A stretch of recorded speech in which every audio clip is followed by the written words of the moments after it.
What is good, YouTube? Quinn Wade. Basketball analysis coming to y'all with that instant analysis.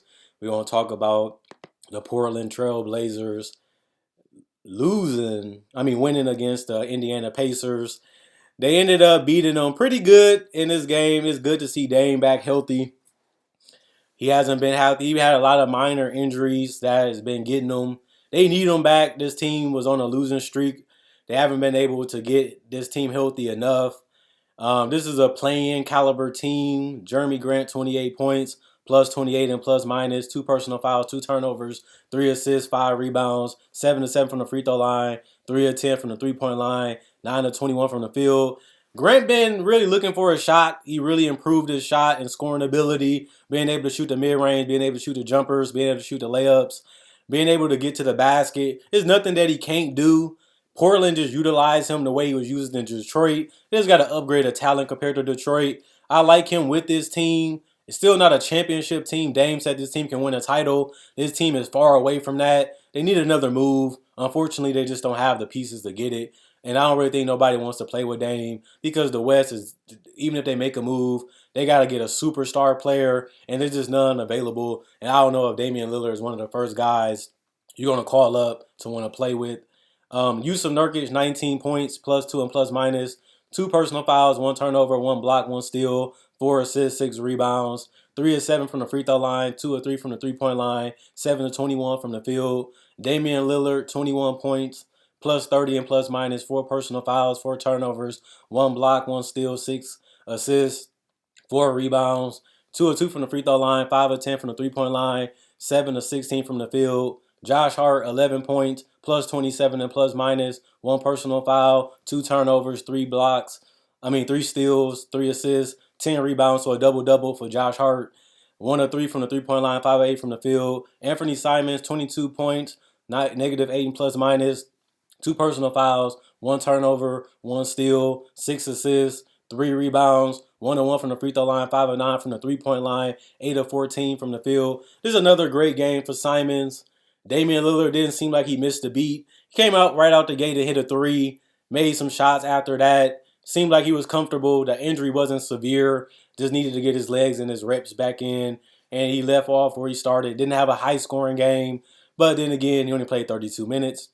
Justice Winslow, 4 points, plus 13 and plus minus, 2 personal fouls, 3 turnovers, 2 steals, 3 assists, 6 rebounds, 0 1 from the three-point line, 2 of 6 from the field. Ebanks, 2 points, plus 13 and plus minus, 1 block, 1 steal, 2 assists, 5 rebounds, 0 1 from the three-point line, 1 of 3 from the field. Watford, 2 points, negative 12 and plus minus, 1 personal foul, 1 turnover, 4 assists, 2 rebounds, 1 of 2 from the field. Brown, 1 point, negative 1 from plus minus, 1 personal foul, 1 rebound, 1 of 2 from the free throw line. Walker, 0 points, negative 1 and plus minus. And that was it for him. No field goals attempted from the free throw line or the 3. Sharp, 6 points, negative 11 plus minus, 2 personal fouls, 1 turnover, 1 steal, 1 assist, 3 rebounds, 1 of 3 from the free throw line, 1 of 3 from the three-point line, 2 of 4 from the field. Solid game for him. 48% from the field as a team, 42% from the field as a 3-point for the team, 68% from the free throw line, 45 rebounds, 32 assists, 10 steals, 3 blocks, 15 turnovers, 17 personal fouls, 116 points scored. The Pacers didn't have their all-star caliber guard and Tyrese Halliburton, but they still scored 100 points. 6 points, negative 15 and plus minus, 2 blocks, 3 assists, one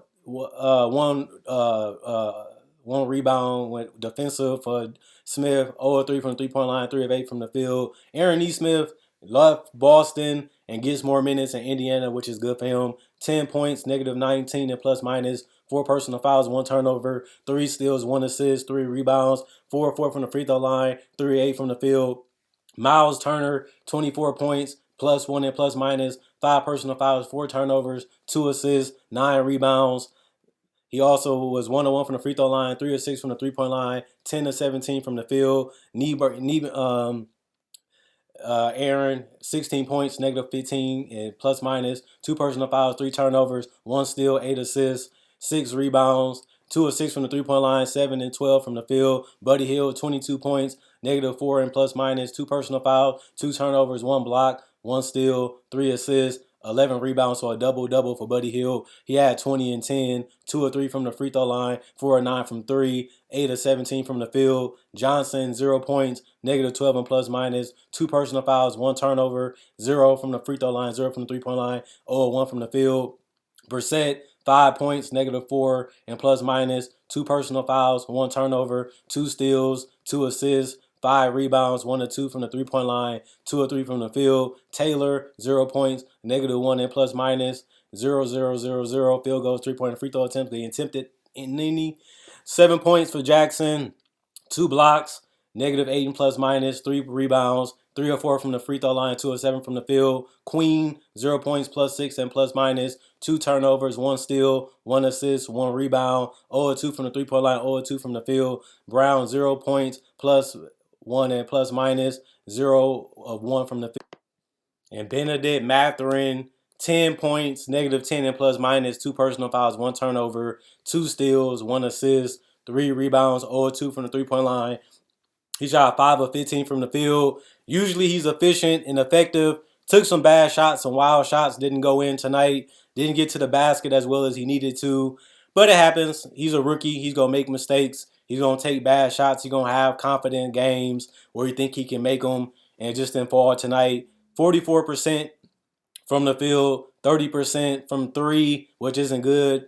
83% from the free throw line. They also had 44 rebounds, 22 assists, 10 steals, 5 blocks, 15 turnovers, 22 personal fouls, 100 points.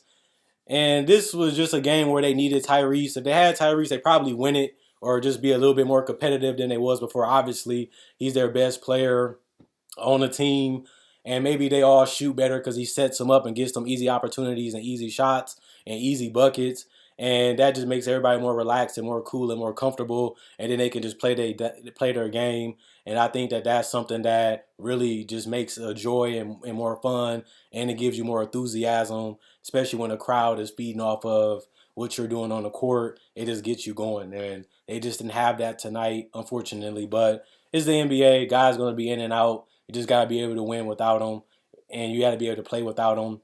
This is in case they get traded. But they still competed. They still kept it close. They got away from them a little bit in the third and the fourth. And the Blazers was able to take advantage of it. The Blazers need to keep everybody healthy. This is a veteran team. Dame is still trying to make the playoffs. He's still trying to compete. I think nothing less than playoffs is a disappointment for the Blazers. I don't look at them as contenders. It's ironic that Dame literally does want to stay with this team, even though they don't look like a team that can win a title. But he has hope. He has faith. He believes it. Maybe his loyalty pays off. Maybe it doesn't. But you can't knock the man. He said he wants to win in Portland. He's committed to winning in Portland. He believes that he can win in Portland. And he just got to have hope. Bill Walton did it, so it's possible because he was able to accomplish that against Dr. J, who was probably the best player in the league or in a conversation for it at that time. And Clyde went to the finals multiple times. And they draft well, and they made some moves to keep them competitive. It's just Dame needs another superstar. He hasn't had another superstar around him since LaMarcus because C.J. McCollum hadn't been an all-star. And now he has Jeremy Grant. He's an all-star caliber guy, but he's not a superstar. Anthony Simons is a couple years away from hitting that level. He's a borderline all-star caliber player. But it's tough because you haven't seen them play with Jeremy yet because this is his first season with them. But the Blazers defend well. They compete. They have a lot of young pieces. They got athleticism. They got speed. They got quickness. They got enough shooting. They got a closer. They got the makings of a team that can do some damage. But what is that really going to be 2 years from now? Like, this is a team that you can get your hopes up that you have a core. But if it's going to be the C.J. McCollum, LaMarcus team where they're first round, second round again, then it's really not really anything. It's really just false hope and selling your fans that we're still committed to winning with Dame. And in reality, what is the big move? Who is the guy that they're targeting? Who are the guys he's seeking? Dame came out and said he wanted Ben Simmons. I didn't really get that because Ben Simmons has been one of the most scrutinized players over the years, and it is his own doing to a certain extent. But I also do feel like this is something that they do have to figure out. Who wants to play with Dame? How can they get Dame that guy? They have enough young pieces and some picks to make it happen, but I don't see nobody saying I want to play with Dame. They're running to play with Dame. They calling to play with Dame. And Dame has been here 10 years plus. He's already a multiple-time All-Star, already a multiple-time All-NBA player, already top 75 all time, and it's all deserving because he put the work in and wanted to be great. But then again, is eventually you want to witness that Western Conference Finals, that NBA Finals rush again, and they're farther away from that than they was before. And unfortunately for him, it don't seem like they have a plan in place to me to get that guy to put this team on to the next level. And if that's the case, what is this team? What is the purpose of this team? And what are they really trying to accomplish? Because if this is what they're trying to do, they could have just rebuilt it around Anthony Simons and some of these young guys and let Grant and Dame go, and then they will have a brighter future than a 2-year team that Dame 34, 35 with injuries, and then you're just stuck in the middle like now in like the last 10 years where how do you get better and how you get out of the hole to become a championship contender, which they haven't been, in my personal opinion, since LaMarcus Aldridge. I think even then you can even say there was a fringe playoff team when it comes to contender. I never looked at it as a team that can win a title even then. And that's when Dame was young and LaMarcus was still in his prime. And even then they was beatable. This team just worse than that one, but they at least more fun and they have a higher upside. But I don't really get the Shaden Sharp pick when you get Jeremy Grant and Anthony Simons. I don't really see why that pick made sense when you have a bunch of veterans ahead of him, and they're not that old, so they're going to be in their prime for a while. By the time he's good, you could have been building around Shaden and Anthony and another piece that you could have got from a Dame trade and in the draft, then playing with Dame and Jeremy with this retooling type of team. It gives them pieces to trade for a superstar, but will that be enough? Will you have the depth? Will you have the role players intact after the trade to get a superstar to win with Dame? As he gets older, as the injuries pile up, and as he starts to decline athletically, will that be enough? Keep liking. Thanks for liking. Thanks for the support. Thanks for checking out my videos. If you're new to the channel, thanks for continuing to watch. Also, like on Facebook.